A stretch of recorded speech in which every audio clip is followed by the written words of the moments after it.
Is the love affair between Donald Trump and faux news gone sour? Now, for years, Donald Trump and faux were smitten. The former squatter would basically call into the basically the not news channel because faux isn't real news. Seemingly whenever he liked. Now, faux host pumped up every Trump utterance. Trump watched the channel religiously, and in 2019 alone, he sent 657 tweets in response to something faux said. But since then, however, things appear to have changed.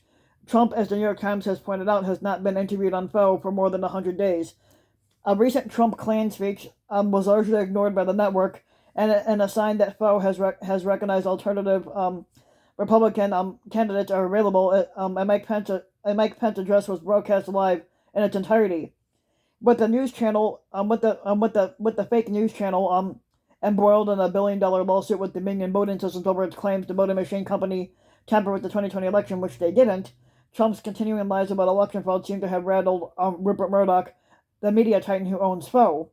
Now, two of Murdoch's newspapers, like the New York Post and the Wall Street Journal, published editorials on Trump back in July. The former calling the twice impeached 45th squatter unworthy to be this country's chief executive again, which he was never worthy to begin with.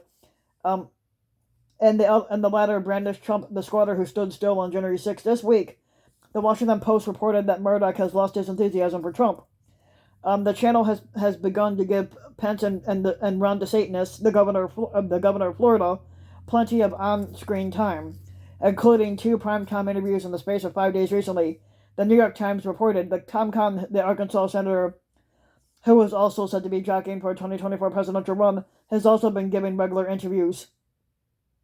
Um, Now, while the apparent bouncing of Trump from faux has been enthusiastically covered by media reporters, there are plenty of signs the channel isn't ready to let its paramour go just yet.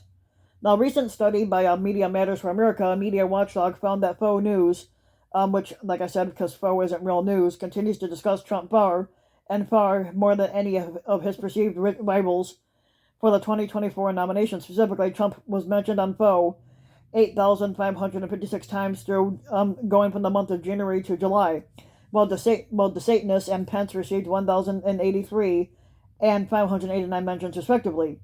Now, Angelo Corso, the Media Matters president and chief executive, said that those findings suggest there has not been a souring. He said there may have been a slight change in tone and that Trump may not have the same stranglehold that he once had on faux. The days when the channel was seen to be broadcasting to an audience of one are probably fucking over, but that the coverage is still overwhelmingly positive.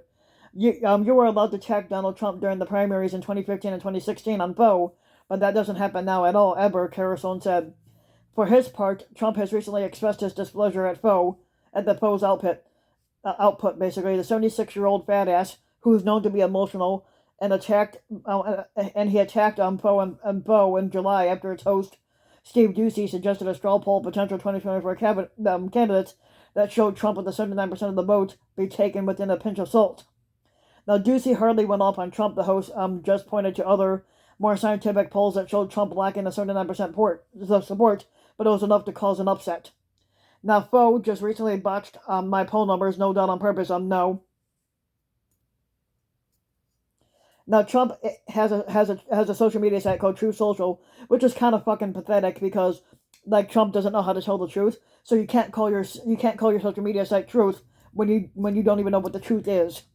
The Dominion lawsuit could be a reason for Trump's absence. The company is suing faux for $1.6 billion, accusing its owner, Faux Corp, the Faux Corp and the Murdoch specifically, for allowing faux to amplify Trump's false claims that the voting company had rigged the election for Joe Biden, which it didn't.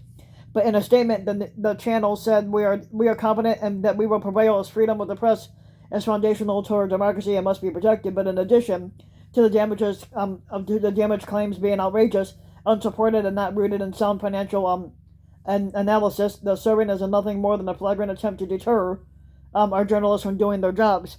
Now, but with the lawsuit ongoing, it could be a wise strategy not to allow Trump to repeat these precise claims on faux during a live interview.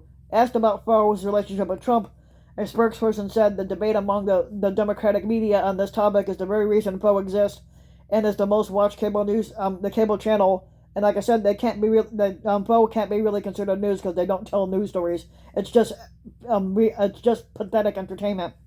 In the country with more viewers of every political persuasion than any other network. Now, still, Carousel believes any calling on the part of faux towards Trump is likely to be temporary. The channel's hosts are still engaging in the misty-eyed segment where they talk about how Trump could handle issues ranging from inflation to China to the border crisis, which he failed on anyway. And Trump's supposed achievements and Trump's failed achievements while in office are still championed. They're still fantasizing and fantasizing. It's just that there's no longer an audience of one. There are other people in the audience that they care about, and yeah, there's the racist people that are inbred. So if you loved the video, you can give the video a like and subscribe to my channel, RBW King. You can also hit the notification bell so that you'll be notified when a new video comes out. And if you want to support my work even further, you can donate to my Patreon link, which you can find in the About section of YouTube. And for just as little as a few bucks a month, your donation can help go a long way, and thanks for listening.